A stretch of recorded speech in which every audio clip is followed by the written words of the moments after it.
Tarsali slum ક્વોર્ટર્સ દિવાળીપુરાના રહેવાસીઓના પાલિકાની વડી કચેરી ખાતે ધરણાના 24 કલાક પૂર્ણ થયા છતાં સ્થાનિકોનું આંદોલન યથાવત। તરસાલી વિસ્તારમાં આવેલા દિવાળીપુરાના હાઉસિંગના 300 જેટલા મકાનો જર્જરિત હોવાથી તેમના વીજપાણી કનેક્શન કાપી નાખવામાં આવ્યા છે, જેને લઈને મહિલાઓ સહિતનો મોરચો ગતરોજ પાલિકાની કચેરીએ પહોંચ્યો હતો અને ત્યારથી વિરોધ પ્રદર્શન ચાલી રહ્યું છે।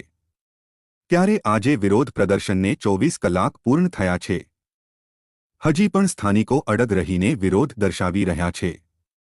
અમારા ઘરે વીજપાણી કનેક્શન નથી, ઘરે છોકરાઓ હેરાન થાય છે, છોકરાઓ હેરાન થાય છે, ઘરે ખાવાના વાંધા છે, ગરમી વધુ છે, ચોમાસાના ટાઈમે અમારે જવું ક્યાં, રહેવું ક્યાં, ઘર છે પણ લાઇટ નથી, રહેવું કેવી રીતે? તે લોકોની અમારી વાત સાંભળવી નથી, તેમને તેમનું કરવું છે, તે લોકો અમારી પ્રોબ્લેમ સમજવા તૈયાર નથી।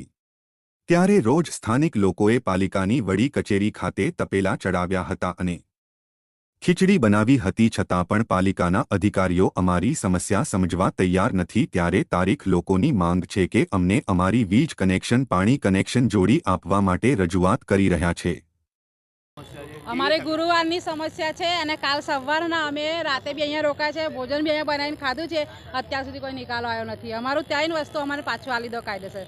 તોડવા આવ્યા ત્યારે કોઈ અમારી પાસે માંગ્યું નથી, એ લોકોએ લઈને આવ્યા કે અમે પાણી કનેક્શન કાપવા આવ્યા છે એવું કોઈ નહીં માંગ્યું। હવે અમારી પાસે ડોક્યુમેન્ટ માંગે છે, કેવી રીતે તોડી ગયા ગેરકાયદેસર એ લોકો? કયા પ્રકારના ડોક્યુમેન્ટ કે તમે ડોક્યુમેન્ટ આલો તો અમે તમારી લાઇટો જોઈન કરીએ, ગટરો જોઈન કરીએ। જ્યારે તોડવા આવ્યા તો અમારી પાસે કોઈ ડોક્યુમેન્ટ નથી માંગ્યું, તો હવે કેમ માંગે છે અમારી પાસે ડોક્યુમેન્ટ?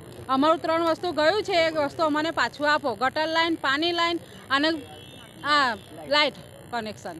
24 કલાકથી હા, 24 કલાકની ઉપર અમે અહીંયા આગળ બેઠા છે, હજુ નયા ધોયા વગરના અહીંયા અમે બેઠા છે, કાલના છે, અહીંયા જ છે, અમે ગયા નથી। એટલે મને ન્યાય આપ્યો, ન્યાય માટે અમે અહીં બેઠા છે। કોઈ મળવા આવ્યું નથી। શું લાગી રહ્યું? કોઈ અમને સાથ આપવા તૈયાર નથી, એટલે અમે અહીં આવીને બેઠા છે। આગળ નહીં ચાલતો, અહીંયા જ રહેવાનું ને। કપડાં અમારા છોકરા અહીં ઝૂંપડું બાંધી દઈશું, અહીંયા જમે રહીશું, ખાઈશું, પછી બીજું શું કરીશું? બરાબર છે, બીજું તમે શું કરી શકશો? અમારી પાસે રૂપિયા છે નથી। અમારા બંગલાવાળા અમને બોલે છે કે 2 દિવસ રજા કેમ પાડો છો તમે? અમારી આ પોઝિશન છે તો અમે આજે અહીંયા બેઠા છે। અમારો કામ ધંધો છૂટ્યો તો તમને કોણ પાલવશે? તો પછી અમે અહીંયા જ ખાશું, પછી બીજી વાર અમારે કોઈ રસ્તો છોડ્યો નથી। એટલે અમારે અમારું આપી દો હકથી પાછું, જે હાથે તમે તોડ્યું છે એ હાથે પાછું તમે જોઈન્ટ કરો। કોઈ આશ્વાસન આવ્યું નથી આલવા અમને, કોઈ જ કરતા કોઈ નહીં। અમે અમારી જાતે જ અમારી લડાઈ લડીએ છીએ। મીનાબેન તડવી। અત્યારે વડોદરા મહાનગર સેવા સદનમાં અહીંયા બેસા છે। એમનું મૂળ માંગ એક જ છે કે પાણી, ડ્રેનેજ અને જે લાઇટના કનેક્શનો કાપી નાખવામાં આવ્યા છે, જે સુપ્રીમ કોર્ટનો આદેશ છે કે કોઈ પણ મૂળભૂત અધિકાર જેનો હોય એ વ્યક્તિને કોઈ દિવસ એ વસ્તુ કપાય નહીં।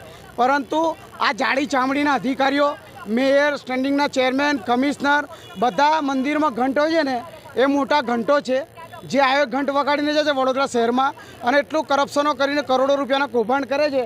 આપ જોઈ શકો છો, પ્રધાનમંત્રી એવું કહે છે મહિલાઓની વાત કરતા હોય, મુખ્યમંત્રી મહિલાઓની વાત કરતા હોય, તો આ મહિલાઓ પોતાના ઘર-બાર છોડી અને રાતે રોડ પર સૂયા છે। તો તમારા ઘરના લોકો સૂશે નહીં? સૂએ કેમ? તમારા બંગલાઓ 5000, 6000 સ્ક્વેર ફૂટના બંગલાઓ હોય છે, તે બંગલાઓની અંદર પોતાના તમારા પરિવાર સાથે કરપ્શનો કરીને કરોડો રૂપિયાના કૌભાંડો કરીને શાંતિથી સૂવે છે।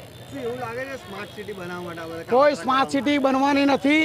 2050 સુધીનો સ્માર્ટ સિટી નહીં બને, કેમ કે મુખ્યમંત્રી એવું કહ્યું છે વડોદરામાં વિકાસ કેમ નહીં, એટલે વડોદરામાં વિકાસ નથી। પ્રધાનમંત્રી એવું કહ્યું કે જાપાનનું વિશ્વવિખ્યાત શહેર છે જે શાંઘાઈ, હું શાંઘાઈ બનાવી દઈશ। અહીંના નેતાઓ શાંઘાઈ નહીં, અહીંના અધિકારીઓ છે ને એ શાંઘાઈ જેવા નહીં। અહીંના જે વિશ્વામિત્રીની અંદર મગરો છે ને, મોટા મોટા મગરો, એ મગરો જ આ બધા જે આવે ને એ મોટા મોટા 5 કરોડ, 10 કરોડ, 50 કરોડનું કરી અને વડોદરા શહેરને છે ને પાછળ ધકેલીને જાય છે। યોગેન્દ્ર બારોટ।